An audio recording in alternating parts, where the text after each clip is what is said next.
तो आज हम बात करने जा रहे हैं हाइपरटेंसिव रेटिनोपैथी की। जिस तरह हमने डायबिटिक रेटिनोपैथी की बात की थी, उसमें कुछ इस तरह हुआ था कि डायबिटीज़ की वजह से रेटिना के ऊपर कुछ चेंजेस आई थी, उन्हें हमने डायबिटिक रेटिनोपैथी का नाम दिया था। अब हाइपरटेंशन की वजह से जो चेंजेस आएंगी रेटिना के ऊपर, उन्हें हम नाम देंगे हाइपरटेंसिव रेटिनोपैथी का, ठीक है ना। फंडस के ऊपर ये नज़र आएंगे हमें। फंडस मैंने आपको बताया था कि फंडोस्कोप के ज़रिए से एक इंस्ट्रूमेंट होता है, उसके ज़रिए से और रेटिना का जो भी एरिया नज़र आता है आपको सामने, उसको हम फंडस कहते हैं, ठीक है। फंडस पे जो चेंजेस हमें हाइपरटेंशन की वजह से नज़र आएंगी, उन्हें हम हाइपरटेंसिव रेटिनोपैथी का नाम देते हैं, ठीक है। बहरहाल जो सिस्टेमिक हाइपरटेंशन है, सिस्टेमिक हाइपरटेंशन, ठीक है, मतलब ब्लड प्रेशर इंक्रीज हो जाना नॉर्मल से। नॉर्मल कितना होता है जी? 120/80 होता है। तो अगर सिस्टेमिकली ये कितना इंक्रीज हो जाए, मतलब 120 की जगह 160 तक चला जाए या 180 तक चला जाए, तो ये मतलब हाइपरटेंशन हो गई है, ठीक है। तो इस सिचुएशन में आगे होगा क्या सिस्टेमिक हाइपरटेंशन से? एक तो पहली चीज़ रेटिनोपैथी होगी, ठीक है ना, जिसे हम कहते हैं हाइपरटेंसिव रेटिनोपैथी, ठीक है। क्या होगी? रेटिनोपैथी। वो होगी कौन सी? हाइपरटेंसिव, ठीक है। हाइपरटेंसिव रेटिनोपैथी होगी। दूसरी क्या चीज़ होगी जी? सेंट्रल रेटिनल वेन की ओक्लूजन होगी। सेंट्रल रेटिनल वेन ओक्लूजन हो जाएगी, यानी वो उसमें ब्लॉकेज आ जाएगा, ठीक है।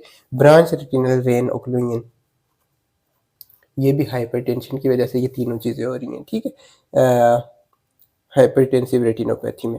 जबकि सिस्टेमिक हाइपरटेंशन की वजह से दूसरी क्या चीज़ होती है? कोरोइडोपैथी होती है। कोरोइड आपको पता है कि choroid second layer of the eye ball है, ठीक है ना, वो ये वस्कुलर लेयर होती है। इसमें जो प्रॉब्लम्स आएंगी, जो चेंजेस आएंगी, उनको कहेंगे कोरोइडोपैथी। और इसमें एक्चुअली क्या हो रहा होता है? इस्केमिक कोरोइडल इंफाक्शन हो रही होती है, ठीक है ना, यानी इस्कीमिया हो रहा होता है, यानी ब्लड वेसल्स से परफ्यूजन वगैरह नहीं हो रही, ब्लड नहीं पहुंच रहा कोरोइड तक, तो उसकी वजह से इन्फाक्ट हो जाएगा, इन्फाक्शन अकर होगी कोरोइड में, उसको कहेंगे इस्केमिक कोरोइडल इन्फाक्शन। और दूसरी चीज़ जो होगी वो होगी सीरज डिटैचमेंट ऑफ रेटिना, ठीक है ना, मतलब retina serous detachment, serous detachment of retina. इस तरह के कोरोइड से रेटिना अलग हो जाएगा। ये भी हाइपरटेंशन की वजह से हो रहा है, आपने याद रखना है, ठीक है। और तीसरी चीज़ जो होगी वो होगी ऑप्टिक न्यूरोपैथी। हाइपरटेंशन की वजह से ऑप्टिक न्यूरोपैथी होगी, ठीक है। ऑप्टिक न्यूरोपैथी का मतलब है कि ऑप्टिक डिस्क में चेंजेस आना शुरू हो जाएंगी, जिन्हें हम ऑप्टिक न्यूरोपैथी का नाम देंगे। और चौथी चीज़ जो होगी वो होगी नर्व पाल्सीज होंगी। वो थर्ड, फोर्थ और सिक्स्थ जो क्रेनियल नर्व्स हैं, उनमें पैरालिसिस आ जाएगा हाइपरटेंशन की वजह से। कौन सी नर्व्स जी? Third, fourth and sixth cranial nerve में पाल्सी हो जाएगी। उसकी वजह से ज़ाहिर है एक्स्ट्रा ऑक्यूलर मूवमेंट्स जो कंट्रोल कर रही हैं ये नर्व्स, ठीक है, वो मुतासर होगी और पैरालिटिक स्क्विंट हो जाएगा पेशेंट को। पेशेंट को क्या हो जाएगा जी? पैरालिटिक स्क्विंट हो जाएगा। स्क्विंट में मैंने आपको अच्छे से पढ़ाया था कि ये पैरालिटिक स्क्विंट क्या होता है। पैरालिसिस ऑफ द मसल्स की वजह से। मसल्स का पैरालिसिस कैसे होगा? क्योंकि उनकी सप्लाई करने वाली नर्व्स अगर डैमेज होगी, पाल्सी होगी उनकी, तो पैरालिटिक स्क्विंट हो जाएगा। आंखें से एक आंख सीधा देख रही होगी, दूसरी टेढ़ी हो जाएगी, ठीक है। तो अब हम अपने टॉपिक की तरफ आते हैं जी, हाइपरटेंसिव रेटिनोपैथी। पहली चीज़, ठीक है, हाइपरटेंसिव रेटिनोपैथी। इसमें एक्चुअली क्या हो रहा होता है जी? देखिए, हाइपरटेंसिव रेटिनोपैथी में यह होगा कि hypertension will lead to the pathology in the retina, ठीक है। And first of all pathogenesis में वेजो कंस्ट्रिक्शन हो रही होती है, ठीक है, वेजो कंस्ट्रिक्शन, ठीक। हाइपरटेंशन में आपको पता है कि ब्लड वेसल्स नैरो हो जाती हैं, वेजो स्पाज्म हो रहा होता है, स्मूथ मसल कंस्ट्रिक्ट कर रहे होते हैं, ठीक है। तो उसकी वजह से ही ज़ाहिर है ब्लड प्रेशर इंक्रीज हो रहा होता है। तो पहली होगी वेजो कंस्ट्रिक्शन। उसकी वजह से आगे चक्कर क्या चलेगा? आगे ये होगा कि आर्टरीज का जब स्पाज्म हो गया, इसकी वजह से हाइपोक्सिया डेवलप होगा, ठीक है। और ये रेटिना को जो ब्लड सप्लाई है उसको डिस्टर्ब कर देगा, क्योंकि बैरियर बन जाएगा ना, डिस्टर्बेंस बैरियर बन जाएगा, नहीं जाने देगा ये ब्लड को आगे, ठीक है। और ये लीड करेगा एडिमा की तरफ और लिपिड एक्सुडेशन की तरफ, और इसकी वजह से क्या होगा, cotton wool spots and haemorrhages बनेंगी। क्या जी, cotton wool spots and haemorrhages. ये किस वजह से हो रहा है जी, इंक्रीज वस्कुलर परमेबिलिटी की वजह से हो रहा है, ठीक है ना। वैसो कंस्ट्रिक्शन हुई, वैसो कंस्ट्रिक्शन की वजह से आगे तो ब्लड जा नहीं रहा, पीछे वूलिंग होगी, ज़ाहिर ब्लड इकट्ठा होगा तो हाइपरटेंशन भी है, तो उसकी वजह से ज़ाहिर ब्लड वेसल्स लीक आउट होगा और एडिमा होगा, और उसकी वजह से कॉटन वूल स्पॉट्स बनेंगे एंड हेमरेजेस बनेंगे, ठीक है ना। और तीसरी चीज़ है arteriosclerosis. It's not atherosclerosis, it's arteriosclerosis. It occurs in old patients, mostly old जो पेशेंट्स होते हैं उनमें हाइपरटेंशन की वजह से आर्टेरोस्क्लेरोसिस हो जाती है, यानी स्कारिंग आप कह सकते हैं, ठीक है ना। आप कह सकते हैं कि जो ब्लड वेसल्स की वाल्स हैं वो बहुत ज़्यादा स्ट्रिक्ट हो जाती हैं, ठीक है ना, और उनमें उस तरह की इलास्टिसिटी नहीं रहती। इस चीज़ को आप क्या कहते हैं, आर्टेरोस्क्लेरोसिस, और उसकी वजह से हाइपरटेंशन जो है तो क्या करेगी जी, पैथोलॉजी काज करेगी रेटिना में, ठीक है ना। इसमें होगा क्या कि आर्टीरियल रिफ्लेक्स जो है, आर्ट्रियोलर रिफ्लेक्स, आर्ट्रियोलर, ठीक है, उसमें चेंजेस आएंगी और आर्ट्रियो वेनस क्रॉसिंग हो जाएगी, या आर्ट्रियो वेनस निपिंग भी कहते हैं इसको, ठीक है, आर्ट्रियो एवी निपिंग। ये किस में हो रहा है जी, आर्टेरोस्क्लेरोसिस में हो रहा है। तो ये काजेज हैं जो रेटिनोपैथी तक हमें ले जाती हैं, हाइपरटेंसिव रेटिनोपैथी तक, ठीक। इसके सिम्टम्स की अगर हम स्पेसिफिकली बात करें तो वो क्या होगा जी, वीन डिटेरिएट होना शुरू हो जाएगी और सडन ऑनसेट होगा उसका, ठीक है ना, मतलब हाइपरटेंशन की वजह से सडनली लॉस होगी वीन, ठीक है। ओके, तो अब हम इसकी क्या देखेंगे, इसके साइंस देखेंगे, ठीक है। साइंस में एक दो जो हैं साइंटिस्ट हैं जिनका नाम है जी केथ विगनर एंड बार्कर, ठीक है। इन्होंने 1939 में क्या किया था जी, इनकी ग्रेडिंग की थी हाइपरटेंसिव रेटिनोपैथी की, 1939 में ग्रेडिंग की है, और इनकी ग्रेडिंग के मुताबिक पहले ग्रेड में क्या होगा जी, ग्रेड 1 में जनरलाइज आर्ट्रियोलर कंस्ट्रिक्शन होगी और नैरोइंग होगी, ठीक है ना। क्या हो गया जी, सारी की सारी यानी जनरली जो भी आर्ट्रियोल्स हैं उनमें कंस्ट्रिक्शन आ जाएगी, एंड उसके अलावा क्या होगा जी, लाइट रिफ्लेक्स जो है ब्रॉडनिंग हो जाएगी, उसकी लाइट रिफ्लेक्स की ब्रॉडनिंग हो जाएगी, ठीक है, ब्रॉडनिंग हो जाएगी। और तीसरी चीज़ जो इन्होंने बताई थी ग्रेड 1 में, वो थी जी concealment of the vein by arterioles के, जो वेन्स होंगी वो आर्ट्रियोल्स की वजह से छुप जाएंगी, ठीक है, कंसीलमेंट ऑफ वेन्स, ठीक है, ड्यू टू आर्ट्रियोल्स, ठीक है। ये ग्रेड 1 है, ग्रेड 1। ग्रेड 2 जो उन्होंने बताई हैं चेंजेस, वो बताई हैं जी कि पहले ये चेंजेस तो 1 वाली होंगी ही, लेकिन उसके साथ साथ क्या होगा, फोकल कंस्ट्रिक्शन भी शुरू हो जाएगी, जनरलाइज, पहले में ग्रेड में जनरलाइज कंस्ट्रिक्शन थी सारी की सारी मसल्स की, लेकिन अब फोकल जो है कंस्ट्रिक्शन आना शुरू हो जाएगी, और एक ही किसी जगह पर जो है ज़्यादातर कंस्ट्रिक्शन होगी, और डिफ्लेक्शन होगी किसकी, वेन्स की, एट आर्ट्रियोवेनस क्रॉसिंग, ठीक है ना, डिफ्लेक्शन हुई होगी, इसको कहेंगे सलस साइन, ठीक है, इसे कहेंगे सलस साइन, यानी जो वेन्स होंगी उनकी डिफ्लेक्शन हुई होगी, ठीक है, यानी कि अगर उसका रास्ता वेन्स का ये था तो ऐसे हो जाएंगी, ज़ाहिर है मुड़ जाएंगी, डिफ्लेक्ट हो जाएंगी, किसकी वजह से जी, आर्ट्रियोल्स की वजह से। वो इसको क्या कहेंगे जी, आर्ट्रियो वेनस क्रॉसिंग या सालुस साइन, ठीक है, ये सालुस साइन। तो ग्रेड 2 ये हो गया, ठीक है। तीसरी चीज़ क्या होगी जी इसमें, ग्रेड 2 में मैंने आपको बताया कि सालस साइन भी होगा, और दूसरा क्या चीज़ बताई थी कि फोकल नैरोइंग होगी, ठीक है, आर्ट्रियोल्स की। ग्रेड 3 में ये ग्रेड 1 2 वाली सारी चेंजेस भी होंगी, और तीसरी जो चीज़ हमें नज़र आएगी वो होगी जी रेटिनल एडीमा नज़र आएगा, एक्सुडेट बने हुए नजर आएंगे जो कि हार्ड एक्सुडेट्स होंगे, ठीक है। Retinal oedema exudates, hard hard exudate, ठीक है। और उसके अलावा क्या नजर आएगा, कॉटन वूल स्पॉट्स, कॉटन, ये ग्रेड 3 में नजर आएंगे, एंड हेमरेजेस, ठीक है, हेमरेजेस नजर आएंगे, कॉटन वूल स्पॉट नजर आएगा।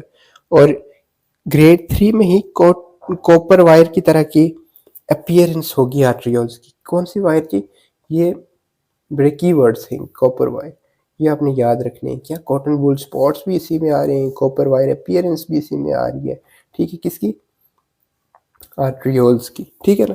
आर्ट्रियोल्स का वर्ड याद रखना है। और एक्सुडेट एडिमा ग्रेड 3 में ही मैक्सिमम चेंजेस हो रही हैं, ठीक है। और आगे क्या होगा जी, बिंकिंग ऑफ वेन्स हो जाएगी, ठीक है। जो डिस्टल वेन्स है ना, आर्ट्रियोवेनस क्रॉसिंग के बाद उनकी क्या हो जाएगी जी, बिंकिंग हो जाएगी। और इसको कहेंगे हम बोनेट साइन। क्या कहेंगे हम, बोनेट साइन, BONET साइन। इसका मतलब क्या है कि मतलब डिस्टल वेन्स की बिंकिंग होगी, डिस्टल जो वेन्स थी उनकी बिंकिंग हो गई है, ठीक है। तो इसको कहेंगे हम बोनेट साइन, ये भी ग्रेड 3 में ही प्रेजेंट होगा, ठीक है। एक और साइन है जी, गन साइन, वो भी इसमें पॉजिटिव हो जाएगा। वो क्या होगा जी, टेपरिंग ऑफ द वेन्स किसी एक साइड पे हो जाएगी, डिफ्लेक्शन, ठीक है। टेपरिंग ऑफ द वेन्स जो है क्रॉसिंग के बाद क्या हो जाएगी, किसी एक साइड पे हो जाएगी, और उसे कहेंगे हम गन साइन। बस ये आपने साइंस का नाम ही लिख देना है ना, bonnet sign, gun sign, copper wire appearance, cotton wool spot, तो आपको नंबर मिल जाने हैं, ठीक है। क्योंकि ये कीवर्ड्स हैं ग्रेड 3 के। ग्रेड 4 में क्या हो रहा है जी, ग्रेड 4 में अबव ये वाली सारी तमाम चीज़ें भी होंगी और डिस्क का एडिमा भी मिलेगा, and silver wire appearance of arterioles. तो ग्रेड 4 का कीवर्ड क्या हो गया जी, डिस्क एडिमा,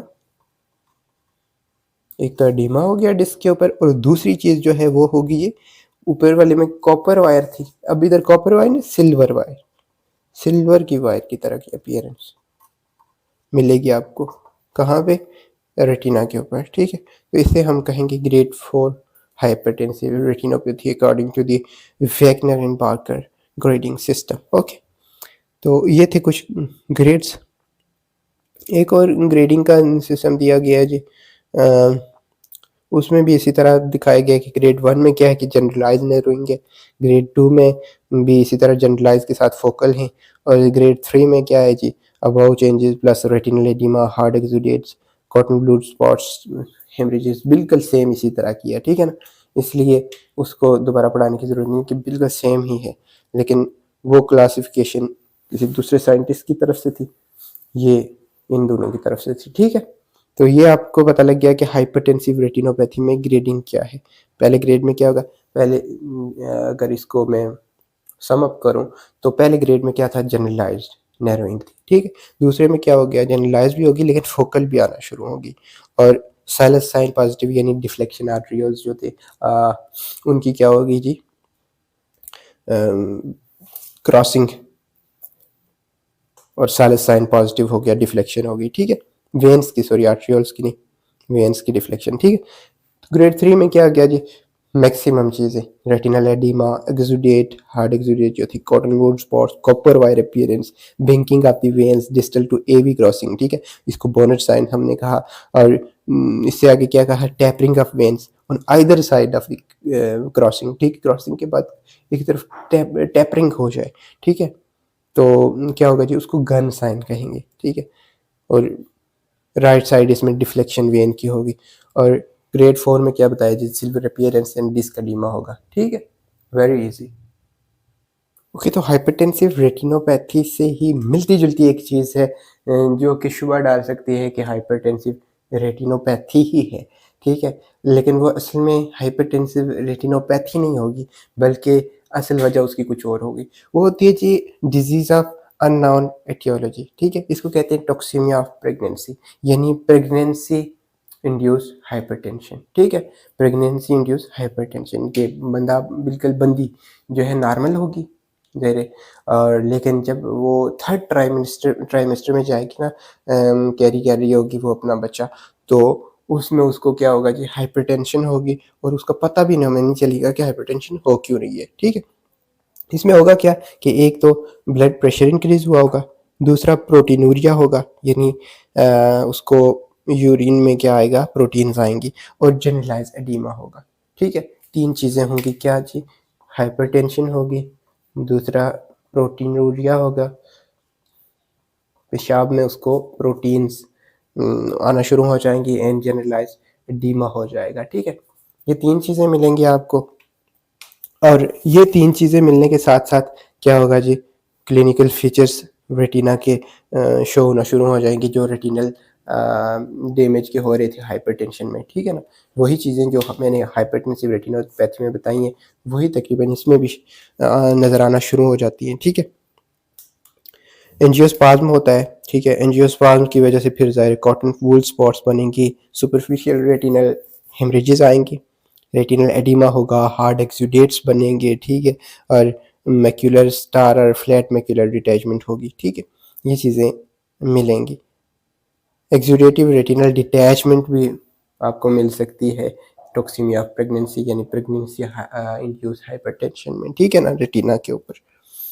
इसकी कॉम्प्लिकेशन क्या है जी, लॉस हो सकती है विजन, नज़र जा सकती है सारी की सारी। ज़ाहिर है भाई, इतना ज़्यादा अगर डैमेज हो गया विदाउट एनी ट्रीटमेंट, तो फिर तो जा भी सकती है नज़र, और ये हो सकता है कि मदर और फेटस की लाइफ को भी ख़तरा हो सकता है। ठीक है, इसकी कॉम्प्लिकेशंस में। और ट्रीटमेंट इसकी जो है वो हाइपरटेंशन को कंट्रोल करना है, रेस्ट से और सिडेशन से, सॉल्ट रिस्ट्रिक्शन से, डायूरेटिक्स देके, एंटी हाइपरटेंसिव ड्रग्स देके। ठीक है, और अगर ज़रूरत पड़े तो टर्मिनेशन ऑफ द प्रेगनेंसी भी की जाती है। किसको कंट्रोल करने के लिए, ये रेटिनल डैमेज को कंट्रोल करने के लिए नहीं, बल्कि हाइपरटेंशन जो इतनी ज़्यादा और प्रोटीनूरिया और एडिमा हो रहा है मदर को, उसको कंट्रोल करने के लिए ये चीज़ें की जाती हैं। ठीक है ना, ताकि जो काज है रेटिना को जो डैमेज कर रही है, असल में उसकी काज क्या है, हाइपरटेंशन है। ठीक है, और उसकी वजह से एडिमा हो रहा है और पेशेंट कोलैप्स कर सकते हैं, इसलिए प्रेगनेंसी को टर्मिनेट भी किया जाता है कहीं सिचुएशंस में। गायनेकोलॉजिस्ट आपको ज़्यादा बेहतर बताएंगे। ठीक है, अभी तक के लिए इतना काफ़ी है। नेक्स्ट हम पढ़ते हैं जी रेटिनल वेन ओक्लूजन। ठीक है।